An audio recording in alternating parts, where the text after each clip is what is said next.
Bonjour tout le monde. Bonjour tout le monde. J'aime vous entendre. C'est que comme vous pouvez le constater, le pasteur Michael puis le pasteur David ne sont pas là et ils m'ont donné la chance de prendre soin de vous autres. Je vais essayer de bien faire ça. Et comme j'ai l'habitude de le dire, lorsque les pasteurs ne sont pas là, puis que c'est moi qui prêche, ne vous attendez pas à quelque chose de bon ou bien d'extraordinaire. Ça va juste durer 30 minutes, vous allez m'endurer pendant 30 minutes, puis après, tout le monde ira dîner, puis vous allez vous en passer. Amen.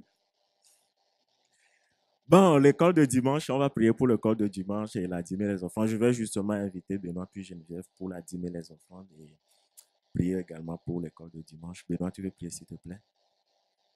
Est-ce que le micro est trop fort? C'est correct? Ok.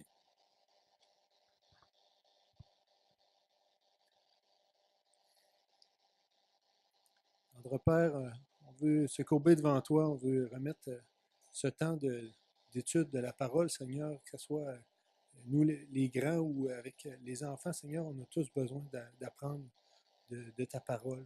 Père éternel, tu as à nous parler à chacun de nous dans nos cœurs. Et fais qu'on puisse laisser les soucis de côté, Seigneur, et qu'on puisse vraiment se tourner vers toi, être tout entier à toi, Seigneur. Ce matin, bénis-nous et donne-moi les bonnes paroles ainsi qu'à Germain, Seigneur, pour enseigner ce matin. Et on veut remettre aussi, Seigneur, entre tes mains les dons. On veut le faire avec un cœur reconnaissant, Seigneur, car tu nous as tout donné. Accepte, Seigneur, ces dons, que tu puisses en faire un usage, Seigneur, encore une fois, qui te glorifie ici-bas. Et nous à bien administrer ces choses, Seigneur, dans le nom précieux de Jésus. Amen.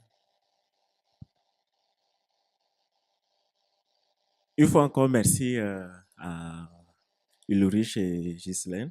On voit qu'on a des talents cachés dans l'assemblée, mais Dieu vous a exposé. S'il y a encore d'autres talents, je prie que Dieu les expose, qu'on le voit. C'était bien. Merci à vous.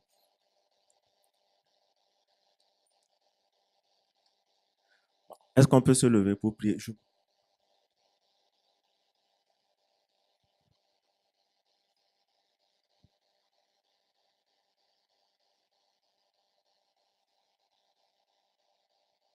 Allô? Allô? Je m'entends trop. J'aime pas ma voix moi-même. Ouais, c'est correct. Est-ce que vous m'entendez? C'est bon? Bon. J'aimerais que vous priez pour vous-même, que Dieu dépose son onction sur vous ce matin, qu'il vous accorde son Esprit Saint, l'esprit de compréhension, l'esprit d'intelligence, afin que vous puissiez comprendre sa parole. Priez pour vous, je vais prier pour moi, mais tout le monde prie pour lui-même. Que Dieu dépose son Esprit Saint sur vous ce matin. Amen. Oui, Père éternel et tout-puissant, nous te bénissons. Merci Seigneur pour la grâce que nous avons d'être dans ta présence. Merci Seigneur pour ton Esprit Saint que tu mets à notre disposition. Merci pour ta sainte présence, Jésus. Tu dis là où deux ou trois sont rassemblés en ton nom, que tu es au milieu d'eux. Alors nous te bénissons pour ta présence au milieu de nous ce matin. Merci pour ton Esprit Saint que tu nous as donné. Merci pour l'esprit de compréhension. Merci pour l'esprit d'intelligence. Merci pour l'esprit de révélation, Seigneur. Ce matin, nous prions, Seigneur, nous remettons ces lieux en tes mains, nous remettons cette atmosphère en tes mains. Nous prions dans le nom de Jésus que cette atmosphère soit libre, que cette atmosphère soit libérée, Seigneur, pour que ton onction puisse couler, pour que ta parole puisse être prêchée. Nous lions, Seigneur, toute forme d'interférence démoniaque. Nous lions, Seigneur, toute forme de blocage démoniaque dans le nom de Jésus. Tout ce qui va bloquer tes enfants de comprendre ta parole, de recevoir ton esprit, Seigneur, nous les reprimandons dans le nom de Jésus. Nous proclamons la liberté dans ce lieu. Nous proclamons la liberté une fois encore dans ce lieu. Une troisième fois, nous proclamons la liberté dans ce lieu. Nous prions, Seigneur, parce que l'autre jour, la Bible disait, les paroles que je vous ai déclarées sont esprit et vie. Alors, dans le nom de Jésus, alors que ta parole va être déclarée, que quelqu'un reçoive la vie, que quelqu'un reçoive ton esprit. Nous prions, Seigneur, qu'il y ait des malades qui soient guéris. Nous prions, Seigneur, qu'il y ait des miracles qui s'opèrent alors que ta parole est prêchée dans le nom puissant de Jésus. Ô Esprit Saint, nous t'accueillons en ce lieu. Nous te disons merci. Prends le total contrôle, Seigneur. Je m'abandonne en tes mains. Alors, Seigneur, que tu as laissé un message sur mon cœur, que toi, tu viennes m'aider, Seigneur. Prends total contrôle de moi et utilise-moi, Seigneur, tel que tu le veux ce matin. Dans le nom puissant de Jésus. Amen. Amen. Vous pouvez vous asseoir, je vais demander aux gars d'aller à l'école de dimanche avec Benoît.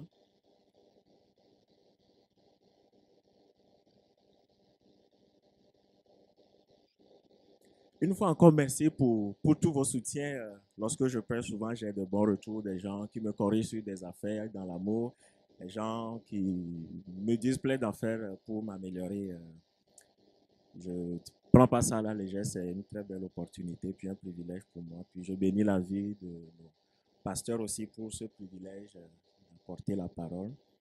Et ce matin, je vais essayer de parler moins rapidement. Lucien m'a dit, parle calmement. Donc, si vous voyez que je vais trop vite, que vous me faites le signe comme ça, puis je vais essayer de aller vite. Et aujourd'hui, on est le 11 novembre. Et dans les annonces, Lucien a oublié une annonce très, très importante. Samedi prochain, le 17, c'est mon anniversaire. Ouais, c'est très important. Ouais, c'est mon anniversaire. Puis, c'est pas n'importe quel anniversaire, je vais avoir 30 ans. Donc, tous ceux qui sont en bas de 30 ans, qui sont encore jeunes, vous avez encore une semaine pour m'inviter pour des soupers, pour m'inviter pour tout ça. Parce qu'à partir de samedi, c'est fini. Moi, je niaise plus avec les flots, là. Je vais être avec les grandes personnes. On va discuter des vraies affaires de la vie. Donc, Jérémie, Sophie, vous tous, si je vous donne encore une semaine pour traîner avec vous autres. Mais je suis juste content que Dieu m'a gardé durant toutes ces années. Je suis en train de partager ma joie avec vous autres. Fait que samedi, lorsque vous allez vous réveiller, dites merci au Seigneur pour moi. Qui sont ceux qui vont prier pour moi puis dire merci, je veux vous voir? Bah, cool. Et là, la Doté. Est-ce que je me suis présenté? Pour ceux qui ne me connaissent pas, mon nom c'est Doté. Je suis membre de cette assemblée et c'est moi qui vais prêcher ce matin. J'essaie juste de m'habituer avant de commencer. Bon, let's be serious. Aujourd'hui, on est le 11 novembre. Est-ce que vous savez ça? Et ceux qui sont amoureux de l'histoire, le 11 novembre marque la signature de l'armistice de la Première Guerre mondiale. Donc, le 11 novembre 1918, la Première Guerre mondiale a pris fin. Et nous sommes en 2018, donc c'est le 100e anniversaire de la fin de la Première Guerre mondiale qui a pris l'Allemagne, puis d'autres pays. Pourquoi je parle de la Première Guerre mondiale? C'est parce que vous allez le remarquer, pour ceux qui sont chrétiens il y a de cela longtemps, même les nouveaux, qu'il y a quelque chose avec la foi chrétienne, c'est comme une lutte. Vous avez envie de prier, il y a quelque chose qui vous retient, vous avez envie de faire des choses pour le Seigneur, il y a quelque chose qui vous retient. Et ce n'est pas par hasard. Même l'apôtre Paul, qu'on connaît, qui était un garde de l'armée, dans sa lettre aux Éphésiens, Éphésiens 6, Éphésiens 6, à partir du verset 11, il dit, verset 11, il dit, revêtez-vous de l'armure de l'Éternel. Donc, il décrit ici la vie chrétienne comme une lutte. Et dans le verset 12, il dit, car nous ne luttons pas contre le sang et la chair, nous luttons contre les principautés, les pouvoirs, plein d'affaires. Verset 13, il revient. Il dit, c'est pourquoi vous devez vous revêtir de l'arme de l'Éternel pour... Okay.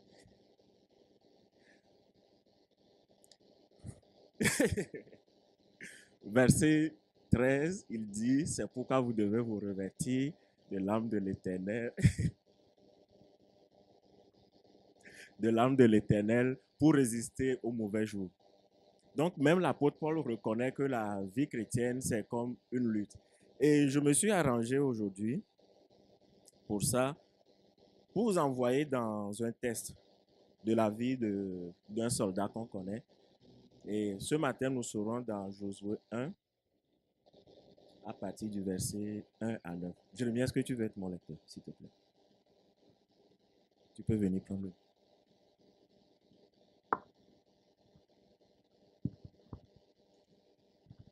Du 1 à 9? Ok, au complet. Après la mort de Moïse, serviteur de l'Éternel, l'Éternel dit à Josué, fils de Nun, serviteur de Moïse, Moïse, mon serviteur, est mort. Maintenant, lève-toi, passe ce Jourdain, toi et tout ce peuple, pour entrer dans le pays que je donne aux enfants d'Israël. Tout lieu que foulera la plante de votre pied, je vous le donne, comme je l'ai dit à Moïse.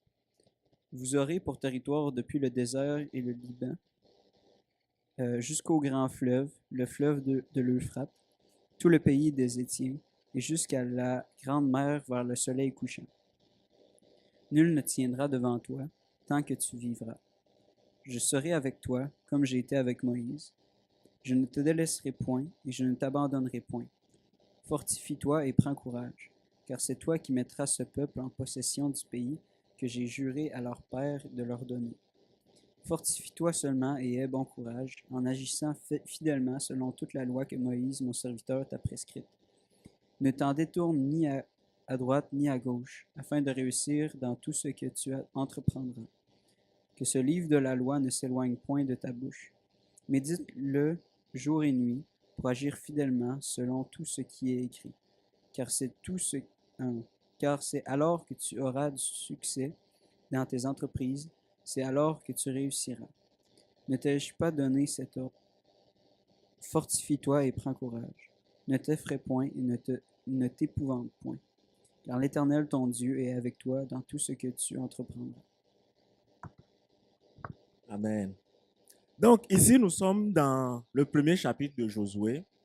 Le livre de Deutéronome vient de finir et Moïse a pris son peuple de l'Égypte qui était en esclavage pendant 400 ans. Il les a fait traverser durant le désert. Puis on sait qu'il y a plein d'affaires qui s'est passé dans le désert.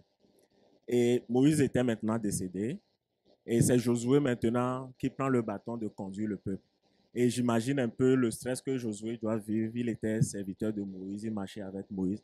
Il a vu jusqu'à quel point le peuple est têtu. Et c'est lui maintenant qui prend cette responsabilité de conduire le peuple. Et au verset 1, ça dit, après la mort de Moïse, serviteur de l'Éternel, l'Éternel dit à Josué, fils de Nun, serviteur de Moïse. Donc on voit ici que Josué est un serviteur de Moïse. Et Dieu vient. Et regardez bien, la Bible dit vraiment que l'Éternel dit à Josué. Il n'a pas envoyé un prophète, il n'a pas envoyé un sacrificateur. Il est venu lui-même parler à Josué. Donc on est ici avec un business qui est très sérieux. Et au verset 2, il dit, Moïse, mon serviteur, est mort. Maintenant, lève-toi, passe ce Jourdain, toi et tout ce peuple, pour entrer dans le pays que je donne aux enfants d'Israël. Lève-toi, j'aime vraiment le mot lève-toi. Parce que lorsqu'on lit justement le dernier chapitre de Deutéronome, la Bible dit que les enfants d'Israël ont pleuré Moïse pendant 30 jours. Donc c'était un grand deuil, le leader est décédé, ils sont dans la panique, comment est-ce qu'on va faire? Ils partent d'un pays, ils ne peuvent pas retourner en arrière, ils ne savent pas d'où est-ce qu'ils vont. Et subitement, Moïse est décédé. Même s'il y a eu beaucoup de chicanes entre eux puis Moïse, ils aimaient quand même leur leader. Ils étaient là en train de pleurer. Maintenant, Dieu vient dire à Josué, lève-toi. C'est fini, les pleurs, il y a un temps pour chaque chose, il y a un temps pour pleurer, il y a un temps pour se réjouir. Et Dieu lui dit, lève-toi, prends ce peuple pour entrer dans le pays que je donne aux enfants d'Israël. Verset 3, il dit, tout lieu que foulera la plante de votre pied, je vous le donne comme j'ai dit à Moïse. Donc si vous voyez bien ici, c'est juste un rappel. Dieu avait déjà donné le plan à Moïse. Et Moïse a commencé. Dieu n'a pas inventé quelque chose de nouveau. Il continue la même chose avec Josué. Et il lui dit, va, continue. Et partout où vos pieds fouleront, je vous le donnerai en héritage. C'est toi maintenant qui as la charge de ce peuple. Et au verset 4, il dit, vous aurez pour territoire depuis le désert et le Liban jusqu'au grand fleuve, l'Euphrate, tout le pays des Essiens et jusqu'à la grande mer vers le soleil couchant. Et ça doit être très encourageant à Josué d'entendre la voix de Dieu. Que Dieu lui dise, va avec le peuple, vous allez quelque part. Et Dieu lui donne des spécifications. Là où ils allons, il ne lui dit pas rester ici ou bien aller quelque part d'autre. Dieu, il est quand même précis dans ce qu'il fait. Il a promis une terre à ses enfants et il lui dit va et voici comment est-ce que ça se délimitera. Il dit jusqu'au grand fleuve du Liban, de l'Euphrate, tous les pays des Essiens et jusqu'à la grande mer vers le soleil couchant. Vous êtes toujours avec moi? Bon. Verset 5. Il dit, nul ne tiendra devant toi tant que tu vivras. Je serai avec toi comme j'ai été avec Moïse. Je ne te délaisserai point, je ne t'abandonnerai point. Ça doit être très encourageant que Dieu vienne te dire que je serai avec toi, je ne vais jamais t'abandonner. Et surtout la première fois, il dit, nul ne tiendra devant toi. Donc ça doit être encourageant. J'imagine que Josué était jeune. Pour un jeune homme comme Josué, que nul ne peut se tenir devant lui et que Dieu lui-même est avec lui dans cette marche dans un pays où on leur a dit que coule le lait puis le miel. Ils ne savent pas, n'ont jamais vu ça. Que Dieu vient lui dire qu'il sera avec lui. Verset 6. Fortifie-toi et prends courage. Donc, si vous voyez bien du verset 1 jusqu'au verset 5, Dieu lui donne la mission. Il lui donne sa présence. Il lui dit, je serai avec toi. Et maintenant, à partir du verset 6, il dit, fortifie-toi et prends courage, car c'est toi qui mettras ce peuple en possession du pays que j'ai juré à leur père de leur donner. Fortifie-toi et prends courage. Pourquoi? Parce que c'est une mission qui est sérieuse là. Ils auront des guerres sur le chemin, ils auront des gens qui vont les attaquer. Et Dieu vient déjà l'avertir que tu dois être fort et courageux. Même si je suis avec toi, il faut que tu sois fort, que tu sois courageux. Même si je t'ai promis que personne ne se tiendra devant toi, il faut que tu sois fort puis que tu sois courageux. Maintenant, verset 7. Fortifie-toi seulement et aie bon courage en agissant fidèlement selon toute la loi que Moïse, mon serviteur, t'a prescrite. Ne t'en détourne ni à droite ni à gauche, afin de réussir dans tout ce que tu entreprendras. Le verset 7 ressemble un peu à une répétition du verset 6. Dans le verset 6, il lui dit, fortifie-toi et prends courage. Le verset 7, il revient encore, fortifie-toi seulement et aie bon courage. Mais Dieu ne fait rien sans rien. Dans d'autres versions, ça dit, sois fort et sois très courageux. Donc, dans un premier temps, il lui dit, fortifie-toi et sois courageux. Il parle. Il revient, il lui dit, fortifie-toi et sois très courageux. Cette fois-ci, pas juste courageux, mais très courageux. Donc, ça veut dire qu'il y a des affaires qui vont venir qui ne seront pas cool. Et il continue, il dit, en agissant fidèlement selon toute la loi que Moïse, mon serviteur, t'a prescrite, ne t'en détourne ni à droite ni à gauche, afin de réussir dans tout ce que tu entreprendras. Donc, il faut, Josué, que tu sois droit. Invente pas de nouvelles choses dans ta vie. Moïse, mon serviteur, t'a déjà prescrit des choses. Il t'a enseigné des choses. Suis ces choses si tu veux réussir. Et ça continue. Verset 8.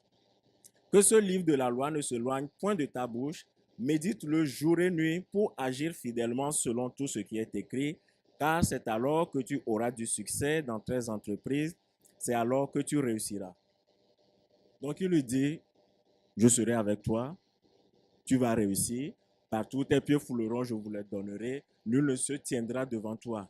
Mais il faut que le livre, qui est la Bible, pas avec les autres, parce que là on est juste arrivé à Deutéronome, toute la loi de Moïse, il faut que tout ce qu'il t'a écrit, il faut que tu le médites jour et nuit. Ça veut dire, lorsque tu es dans ton lieu de travail, Josué, il faut que tu repenses sur ma parole. Lorsque tu es sur ton lit, il faut que tu repenses sur ma parole. Si tu veux vraiment réussir dans la mission que je suis en train de te donner, ce n'est pas parce que tu vas être en train de faire des guerres que je serai avec toi, que tu vas te croire trop avec une tête grosse, mais il faut que tu continues par réussir ce que je t'ai enseigné. Et c'est ce que Dieu nous dit aussi. Souvent, lorsqu'on a du succès, on essaie d'oublier la parole de Dieu. On essaie de commencer par faire des affaires qui ne sont pas bonnes. Et de l'autre côté aussi, parfois, lorsque les temps sont trop difficiles, on essaie de délaisser Dieu. Donc, Dieu, connaissant l'être humain, il dit à Josué, il faut que tu continues par suivre les prescriptions de Moïse. Amen. Puis, verset 9, ne t'ai-je pas donné cet ordre, fortifie-toi et prends courage. Ah, ça fait la troisième fois. Verset 6, fortifie-toi, sois courageux. Verset 7, ouais, 6, verset 7, fortifie-toi, sois très courageux. Maintenant, verset 9, il revient dire, ne t'ai-je pas donné cet ordre. Avant, ça ressemblait à une suggestion ou bien un conseil, mais là, maintenant, ce n'est pas une suggestion, ce n'est pas un conseil. C'est un ordre que Dieu est en train de lui donner. Fortifie-toi et prends courage. Et lorsque Dieu répète la même chose plusieurs fois, ça veut dire qu'il y a de quoi réfléchir. Et dit, ne t'effraie point et ne t'épouvante point, car l'Éternel, ton Dieu, est avec toi dans tout ce que tu entreprendras. Donc, c'est le test qu'on a devant nous ce matin que j'ai essayé d'expliquer. Est-ce que vous avez compris un peu le test? Est-ce que vous avez compris un peu le test? Ah. Est-ce que je vous ai donné le titre de mon message? Ok, je ne sais pas si vous avez aimé. Mais le titre de mon message, c'est les principes de la guerre. J'ai vu la face à Geneviève. C'est pourquoi j'ai commencé par vous expliquer avec la guerre. Moi, j'aime l'armée. Un jour, si j'ai l'opportunité, peut-être que je vais aller faire une année dans l'armée pour essayer certaines affaires. Parce qu'il y a beaucoup de disciplines dans l'armée. ils ont un but, puis ils vont vraiment de l'avant. Et lorsque les soldats vont en guerre, ils ont des principes qu'on leur donne, qui sont les principes de la guerre. Vous pouvez aller checker ça, l'armée canadienne, l'armée américaine, l'armée britannique, ils ont tous 10 principes. Même chose pour l'armée russe, même chose pour l'armée israélite aussi, 10 principes de la guerre qu'on leur donne, qu'on leur enseigne. Et lorsqu'ils vont à la guerre, il faut qu'ils respectent ces principes. Et ce matin, je vais essayer de voir 2 principes avec vous. Est-ce que ça vous intéresse? Bah, le premier principe que je vais voir avec vous, c'est le principe qu'on appelle choix et maintien de l'objectif. Si vous avez un crayon, vous pouvez noter ça. Le premier principe de guerre, c'est le choix ou bien la sélection et le maintien de l'objectif. Dans l'armée américaine, ils appellent ça l'objectivité. Dans l'armée russe, ils appellent ça la fermeté. Donc, la première chose qu'on enseigne aux militaires sur un champ de bataille, c'est d'abord de choisir et de maintenir leur objectif. Parce qu'on ne va pas juste à la guerre pour faire la guerre, on ne va pas juste dans un combat pour faire un combat, il y a un objectif. Et on leur enseigne, lorsque vous allez aller là-bas, il faut que vous maintenez l'objectif de cette guerre. C'est pas, par exemple, je donne un exemple, lorsqu'ils vont à la guerre pour libérer des captifs, c'est pas parce que vous voyez qu'il y a du diamant qui est quelque chose de bon dans le local à côté que vous allez oublier ça et prendre le diamant pour dire, anyway, c'est juste une seule vie, le diamant, ça rapporte beaucoup. Ils doivent maintenir l'objectif de la guerre. Je vais vous raconter une histoire. Un jour, vous avez oublié, lorsque je dis un jour, vous répondez un jour, ça vient chercher l'histoire que je vais vous raconter. Un jour, lors de la Deuxième Guerre mondiale, c'est l'Allemagne qui a commencé la Deuxième Guerre mondiale. Et on voit que leur leader, il avait écrit un livre qui est Mon combat. Et dans ce combat, il a décrit l'objectif de sa guerre, comme je viens de l'expliquer. Et l'objectif, quand l'Allemagne a commencé la guerre, c'est de chercher de nouveaux territoires pour l'Allemagne. Et c'est ce qu'ils ont commencé. Ils ont attaqué les pays comme la Pologne, l'Ukraine, tous ces pays. Mais arrivé un moment, ils ont constaté que leur leader avait une haine contre la Russie. Et il a décidé d'envahir la Russie. La Russie vaut 17 millions de kilomètres carrés. Vous savez que le Canada est grand, le Canada c'est 9 millions. Donc la Russie fait 2 fois le Canada et l'Allemagne c'est 500 000. Comment un pays de 500 000 va vouloir envahir un pays de 17 millions? Donc il a commencé par envahir la Russie. Donc vous voyez déjà, l'objectif n'est pas maintenu. Il avait dit que je cherche des terrains. Maintenant, on voit que c'est la haine, la colère qu'il a contre la Russie qui est en train de maintenant le conduire. Et ils ont commencé par envahir la Russie. Ils avaient commencé d'abord par envahir Moscou. Donc, sur le chemin de Moscou, il a eu la brillante idée, non, je ne veux plus Moscou, maintenant je veux Kiev et Leningrad. Leningrad, c'est la ville qui est nommée d'après le leader russe qui s'appelle Lénine. Donc, là encore, il a encore changé d'objectif qui était d'envahir Moscou, maintenant de venir prendre une autre ville. Et le temps maintenant que l'armée se détourne de Moscou pour venir se mettre sur la route de Kiev et de Leningrad, l'armée s'est affaiblie parce qu'on s'entend que c'est des êtres humains. Et ça a donné le temps à l'armée russe de se repréparer. Et c'est là que l'Allemagne a commencé par faire comme ça dans la Deuxième Guerre mondiale. Et les historiens l'ont dit que attaquer la Russie était la pire erreur que l'Allemagne a fait lors de la Deuxième Guerre mondiale. Ils ont changé d'objectif. Ouais, on veut chercher du terrain pour notre population. Maintenant, non, on veut envahir des pays qui n'étaient pas dans la cause. C'est pourquoi il dit le maintien de l'objectif. Lorsque l'armée ne maintient pas son objectif, il commence par échouer. Donc, si on revient à notre texte, qui est Josué,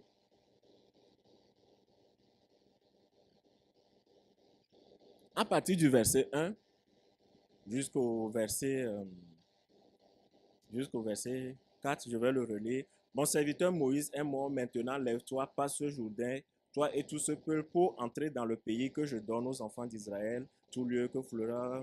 Verset 4, vous aurez pour territoire depuis le désert, le Liban, jusqu'au grand fleuve, le fleuve de l'Euphrate, tout le pays des Étiens, jusqu'à la grande mer vers le soleil couchant. Donc Dieu vient ici rappeler à Josué, écoute mon petit, c'est pas parce que Moïse est décédé que je te donne le bâton que tu vas avoir un autre objectif.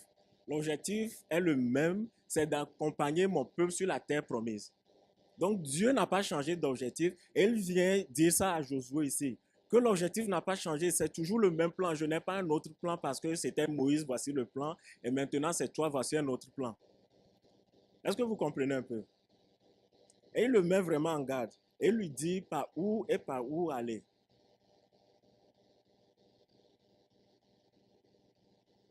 Et on se rappelle que c'est une promesse que Dieu a faite à Abraham. Ça a passé par Abraham, c'est passé par Isaac, Jacob, Joseph, 400 ans en Égypte, jusqu'à ça continue. Donc Dieu voulait dire à Josué, il faut maintenir l'objectif, ça ne change pas, le plan ne change pas. Il y a juste une autre personne qui vient, mais le plan reste le même. Amen. Et nous autres, c'est quoi l'objectif qu'on a en tant que chrétiens? Faire des disciples sur toute la terre, la gloire de Dieu.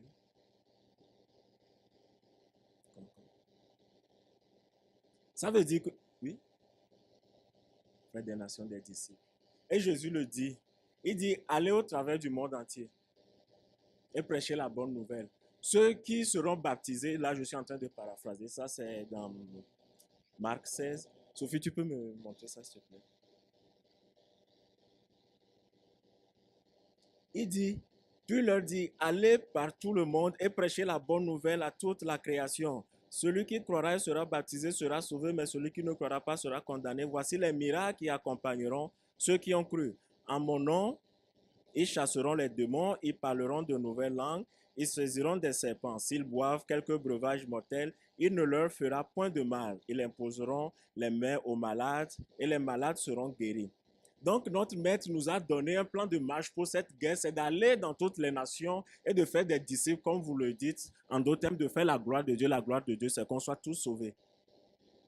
Donc, on a un objectif qu'on doit maintenir en tant qu'armée de l'Éternel. Lorsque l'Église de Dieu commence par faire autre chose, lorsque l'Église de Dieu commence par avoir un autre objectif, à part l'objectif que le Seigneur nous a donné, il y a du cafouillage, il y a du chaos, puis il y a du désordre. Et nous sommes actuellement dans une société qui met de la pression, on est dans une société qui montre une manière de faire des choses et où le succès est d'abord déterminé par le nombre de dollars ou bien d'euros que tu as sur ton compte, que l'Église essaie de faire d'autres choses, oubliant maintenant l'objectif qui est l'objectif principal et qui va à l'encontre du premier principe de guerre.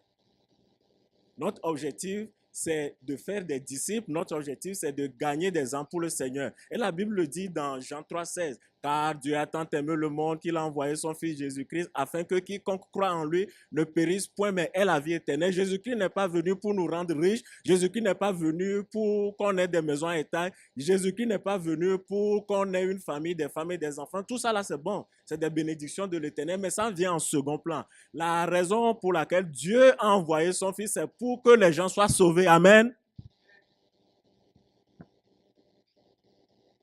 L'objectif principal, c'est ça. Toute autre chose vient après. L'Église peut être engagée dans des affaires sociales, l'Église peut construire des hôpitaux, tout ça là c'est correct. Mais ça vient en second plan. L'objectif principal reste l'objectif principal qui est le salut des âmes. Bon, là, il faut que je réponde à une question avant de continuer. Peut-être qu'il y a du monde qui se dit, oh, moi, je ne suis pas bon, je ne suis pas un bon parleur, je ne suis pas un évangéliste pour évangéliser. Non, non, non, ça, ce n'est pas une affaire d'évangéliste ou bien de non-évangéliste. C'est une affaire de témoignage. Je ne comprends pas pourquoi, et avant de continuer, il faut que je vous dise ça, j'ai toujours dit ça, lorsque je prêche, d'abord le message m'est adressé avant que je ne l'adresse au monde. Donc, je ne parle pas de vous, je parle de moi plus de vous. Donc, il ne faut pas que quelqu'un sorte d'ici comme si le message était à lui seul. OK? Pas d'offense, d'accord? D'accord? OK. Comment se fait-il que des chrétiens en 2018 ont des voitures, puis pendant 52 dimanches viennent seuls dans leur voiture? Jamais qu'ils amènent quelqu'un à l'église. Oui, il se peut que toi, tu ne sois pas un bon parleur, il se peut que toi, tu ne sois pas quelqu'un qui puisse parler, mais il y a plusieurs manières d'évangéliser. D'autres personnes, c'est de les amener à l'église. D'autres personnes, c'est soit tu lui envoies une prédication, c'est soit tu lui offres une Bible, c'est soit tu lui offres un livre. Mais il faut que tout chrétien, lorsque vous levez la main pour dire j'ai reçu Jésus-Christ comme Seigneur et personnel, soit engagé dans l'évangélisation, soit engagé, soit intéressé par le salut des âmes. Dieu nous a sauvés, nous a travaillé et il a fait de nous ce qu'on est aujourd'hui. C'est notre responsabilité maintenant d'aider les autres à venir vers Christ. Il y a certains d'entre vous, le genre de travail que Dieu a fait, le changement que Dieu a fait, suffit juste que vous vous asseyez devant quelqu'un, puis vous lui dites, hé mon ami, écoute, tu vois comment Dieu m'a changé. La personne va écouter parce qu'il te connaissait avant, elle a vu le changement. Tu n'as pas besoin de connaître 1000 versets, mais juste lui dire, tu vois comment Dieu m'a changé. Ah ouais, c'est vrai. Est-ce que tu veux venir à l'église avec moi dimanche? Oh, ça ne me tente pas. Dimanche prochain, tu lui renvoies encore un message samedi soir. L'autre dimanche, un jour, il va dire oui. Amen.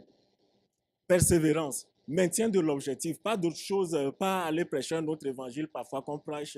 Puis tu te demandes, hey, c'est quoi qu'on est en train de prêcher? La Bible dit le jour de la Pentecôte, lorsque le Saint-Esprit est descendu, les apôtres ont commencé par parler en langue. Et juste après ça, qu'est-ce qui s'est passé? L'apôtre Pierre, il a pris le micro, s'il y en avait, et il a commencé par évangéliser. Donc, lorsque le Saint-Esprit est descendu, la première chose qui s'est faite, c'est qu'ils ont commencé par évangéliser. La Bible dit que ce jour-là, il y a environ 5000, si j'ai bonne mémoire, qui sont venus au Seigneur. Et est-ce que vous imaginez un jour d'été, puis on quitte ici, et on va au parc Beau Séjour, puis il y a l'un d'entre nous, je vais prendre l'exemple de qui? Lucien qui vient, qui dit, regardez-moi s'il vous plaît, j'ai un bon message pour vous, puis commence par évangéliser au parc Beau Séjour, et qu'il y a des gens qui commencent par venir à Christ. C'est ce qu'ils ont fait, c'est pas magique. Ils ont fait la même chose. En ce moment, les peurs qu'on a en ce moment, ils aussi avaient cette peur-là. C'était des pécheurs, puis c'est pas des personnes avec un grand standing dans la société. L'évangélisation, le salut des âmes, c'est ça notre objectif principal. Lorsqu'on finit de faire ça, on peut s'occuper d'autres affaires, mais lorsque l'objectif principal, le maintien de l'objectif principal n'est pas fait, là, il y a du cafouillage. Et Dieu l'a dit.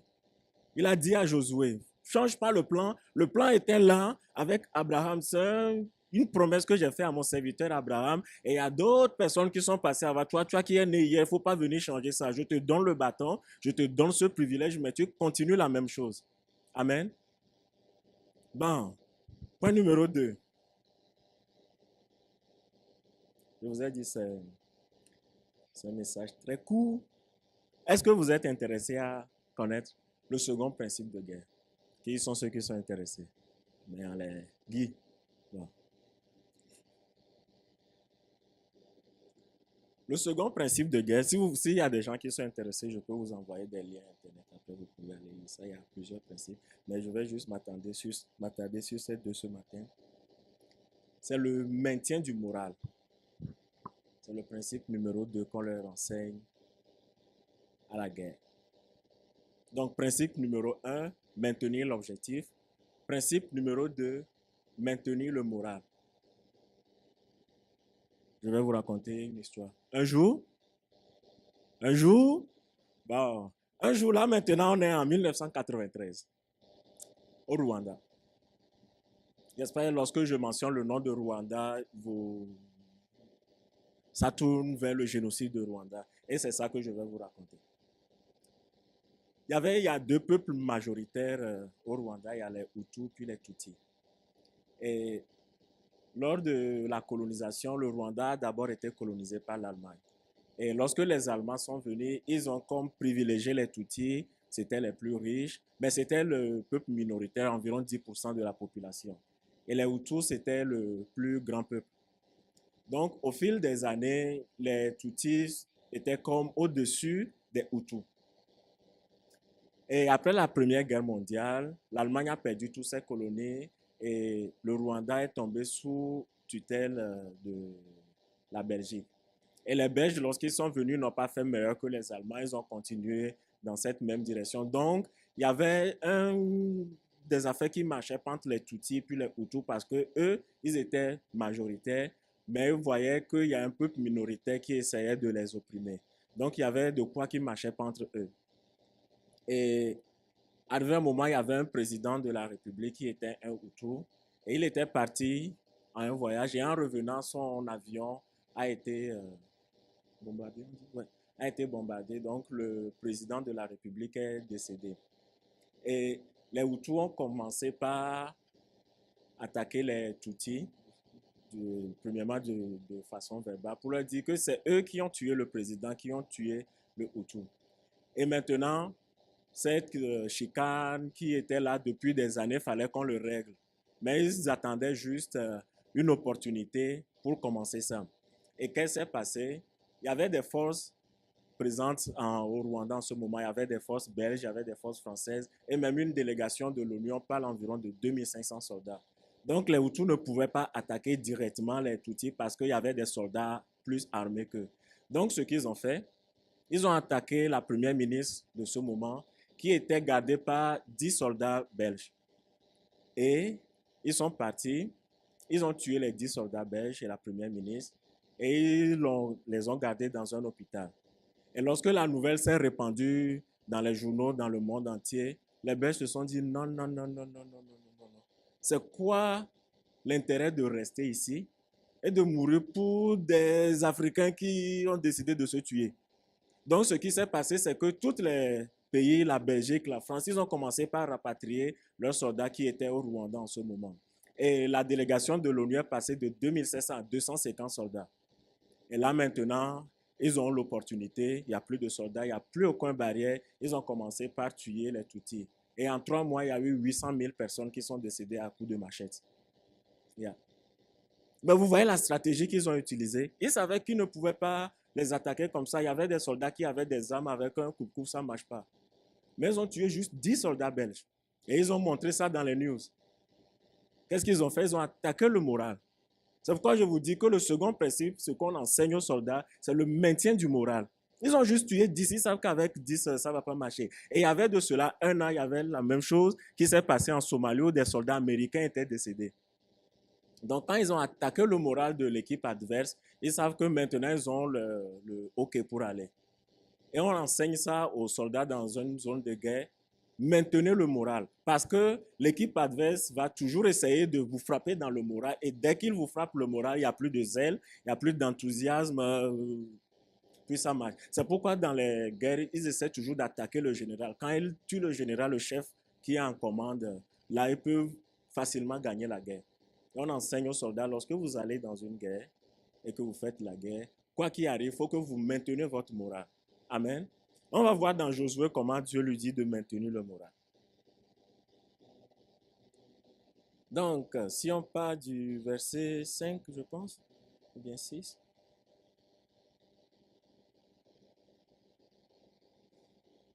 Sophie, tu peux nous montrer ça, s'il te plaît.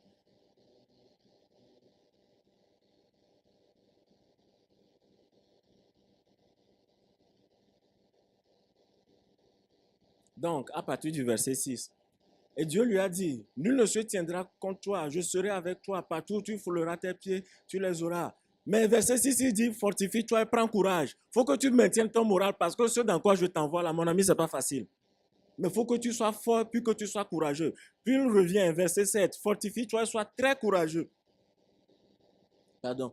Verset 9, ne t'ai-je pas ordonné, fortifie-toi et prends courage. Dieu était en train de donner le second principe de guerre à Josué, qui est le maintien du moral. Parce que tu as vu ce que ce peuple a fait avec Moïse, ils ont même voulu le lapider, des affaires comme ça, ils ont eu des guerres. Donc Josué, lorsque tu iras, toutes les difficultés que tu vas voir, tout ce qui sera difficile, il faut que tu maintiennes ton moral. Et c'est ça le deuxième principe de guerre. Là, mon message est en train de finir, ce ne sera pas long. On enseigne aux soldats, lorsqu'ils sont dans un champ de bataille, de maintenir le moral. Parce que l'équipe adverse va toujours essayer de leur frapper dans le moral. Et lorsque vous signez pour cette belle job, qui est le salut des âmes, il faut que vous maintenez votre moral. Il faut que votre moral soit très, très, très fort. Amen. Parce qu'il y a quelqu'un qui va essayer de vous taper dans le moral pour essayer de vous décourager.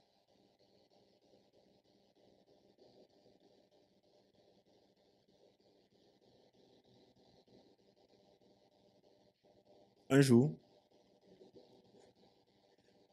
il y a un évangéliste allemand qui s'appelle Reinhard Bonnke. Je ne sais pas si vous avez déjà entendu parler de ça. C'est l'une des personnes qui a le plus évangélisé l'Afrique. Et il venait juste de commencer ses campagnes d'évangélisation. Et il a fini une campagne à Lubumbashi, au Congo. Donc, lui, il est parti en avion et son convoi devait conduire parce qu'ils ont des grands camions. Et ils étaient en train de conduire sur une route très poussiéreuse. Et ils sont tombés dans un accident avec un tank de pétrole. Et tout leur conteneur s'est fait brûler comme ça. Et il a perdu des membres très chers de son convoi, de son groupe. Et ça l'a vraiment découragé. Mais non seulement ça l'a découragé, mais c'est les critiques qui ont suivi après. Venant de chrétiens, parfois les chrétiens peuvent critiquer. Parfois, dans des moments difficiles, tu te sens même plus soutenu par des incroyants que des chrétiens. Il y a des églises qui ont commencé par le critiquer. Oui, il n'est pas dans la volonté de Dieu. Oui, il est dans un péché. C'est pourquoi Dieu voulait le punir. Et il voulait juste laisser tomber. L'ennemi a voulu frapper dans son moral. Deuxième principe de guerre, maintien du moral. Mais il n'a pas laissé tomber. Parce qu'il ne savait pas que les plus grandes croisades étaient encore en avant, des croisades de 5 millions de personnes, les croisades de 1 million de personnes. Il venait juste de commencer. Mais l'ennemi a pu voir ça, il lui a essayé de le frapper dans le moral. Et c'est ce que Dieu est en train de dire à Josué. Il faut que tu aies le moral. Il faut que tu sois fort. Et ce matin, je suis ici pour vous donner ces deux principes. Maintenez l'objectif et maintenez votre moral.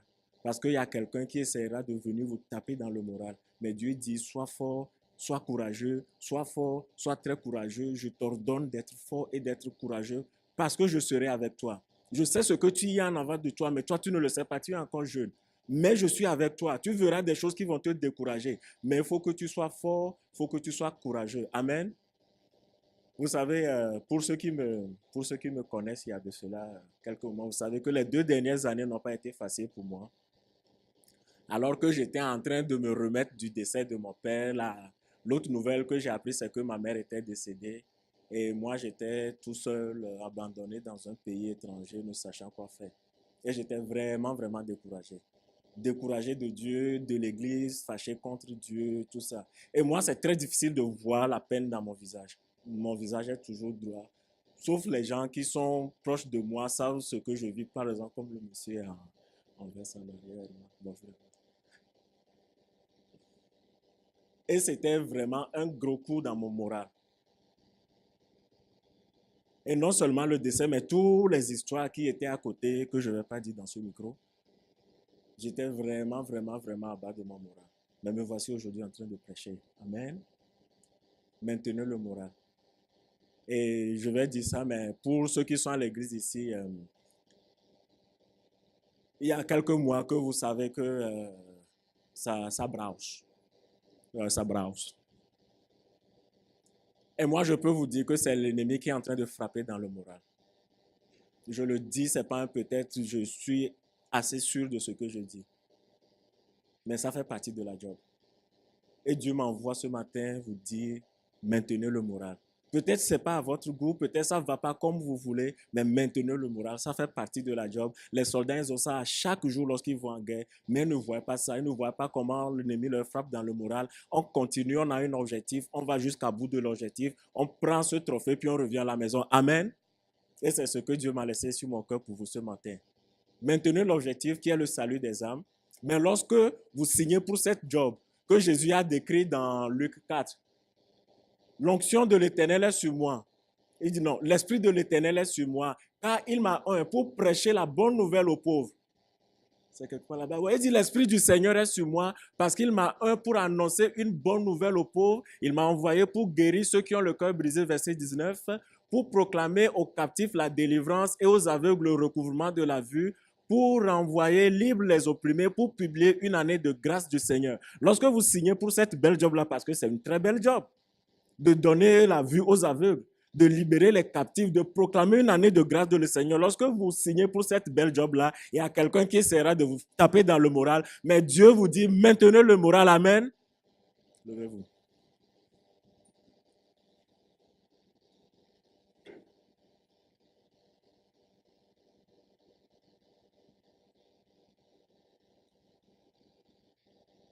Plusieurs fois que l'ennemi essaie de taper dans le moral. Et on le voit, je vois dans la face de ceux qui sont membres de cette église, puis on sait de quoi on parle. Puis ceux qui viennent il y a de cela 2 mois, 3 mois que ça browse. Mais j'aimerais vous encourager. J'aimerais vous donner ce message de courage, maintien du moral. Parce qu'on est dans une belle job. Et on le dit, c'est Alliance chrétienne et missionnaire. On est une église missionnaire, on est une église qui croit à l'évangélisation, qui croit au salut des âmes. Et c'est normal. Ça fait partie de la job. Mais il ne faut pas juste que lorsque l'ennemi vient taper dans le moral, lorsqu'il vient montrer des affaires, lorsqu'il vient semer des mensonges, qu'on soit découragé. Il faut qu'on maintienne le moral. Amen. Je prie vraiment que Dieu vienne encourager quelqu'un ce matin. Et peut-être ça peut ne pas être dans le cadre de l'église, dans le cadre de l'évangélisation, mais dans votre vie personnelle. Maintien du moral. Amen. Je le répète encore, maintien du moral. Je prie que Dieu vienne encourager quelqu'un ce matin. Quelqu'un qui est découragé, quelqu'un que l'ennemi a essayé de taper dans le moral. Et parfois, l'ennemi, il est bon dans ce qu'il fait, qu'on le veuille ou pas. Dieu a créé son jardin avec ces deux éléments, Adam et Ève, et il a su leur mentir. Parfois, on ne sait pas ce qu'il est en train de faire. La Bible l'appelle le serpent antique. Ça veut dire qu'il est dans la business avant vous et moi. C'est un vieux monsieur qui connaît beaucoup de choses. Il ne faut pas le sous-estimer. Moi, jamais que je le sous-estime. Je sais qu'il passe à côté comme ça aujourd'hui. Il se transforme comme ça aujourd'hui. Si vous lisez dans Genèse, c'est un serpent. Dans Apocalypse, il s'est transformé en dragon. Ça veut dire que quand il essaie ça, ça ne marche pas. Il essaie quelque chose d'autre. Il essaie plein d'affaires. Parfois, ce n'est pas la réussite. Parfois, ce n'est pas l'échec. Plein d'affaires. Mais il faut qu'on soit aussi au courant que ça, c'est quelqu'un qui essaie de me frapper dans le moral. Mais je dis non parce que je suis un militaire et je maintiens mon moral. Je vais aller prendre ce trophée puis je reviens. Prions. Père éternel et tout-puissant, nous te bénissons ce matin. Merci Seigneur pour ta grâce. Merci Seigneur pour ton soutien. Car Jésus, tu as dit, je serai avec vous jusqu'à la fin des temps. Et on sait que toi, tu as remporté la victoire pour nous à la croix. Et nous te bénissons, Seigneur, ce matin. Je prie, Seigneur, pour mes frères et sœurs ici. Je prie que l'Esprit, Seigneur, de courage vienne les saisir. Que l'Esprit, Seigneur, d'un nouveau début, Seigneur, vienne les saisir. Tous ceux qui sont découragés, tous ceux qui sont, Seigneur,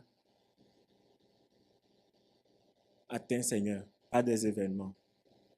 Que toi, tu viennes mettre ta main, Seigneur, sur eux. Et que tu leur donnes de l'énergie. Merci pour ton Esprit Saint, Seigneur, qui est en train de nous renouveler, qui est en train de nous revivifier. Pour ton Esprit Saint qui nous donne la vie et qui nous bâtit. Merci, car la Bible dit que Jésus était dans le bateau. Ça brassait, mais ils se sont rendus de l'autre bord. Et je déclare prophétiquement dans le nom de Jésus que tous ceux qui y sont, Seigneur, au milieu d'une grande tempête, au milieu d'un grand vent, Seigneur, qu'ils ne se noieront pas, mais qu'ils se rendront de l'autre côté de la rive. Je le déclare dans le nom puissant de Jésus. Et je déclare cette même chose sur cette église, Seigneur. Qu'on ira de l'autre côté de la rive. Oui, parce que, Seigneur, tu es Dieu. Et ce que tu dis, tu le fais. Alors nous te bénissons. Nous te rendons gloire. Dans le nom de Jésus. Amen. Vous pouvez vous asseoir.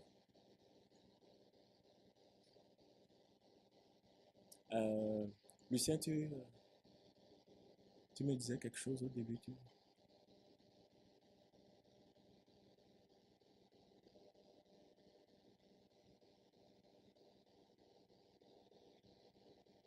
S'il y a des gens qui ont besoin de prière, juste venir en moi.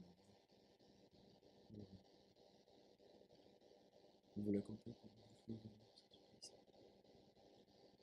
Ou bien vous n'avez pas entendu ce que j'ai dit, c'était ça?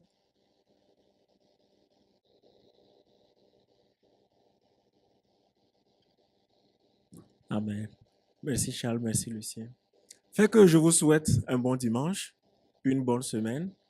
Que Dieu vous bénisse et qu'il fasse de vous une bénédiction. Amen.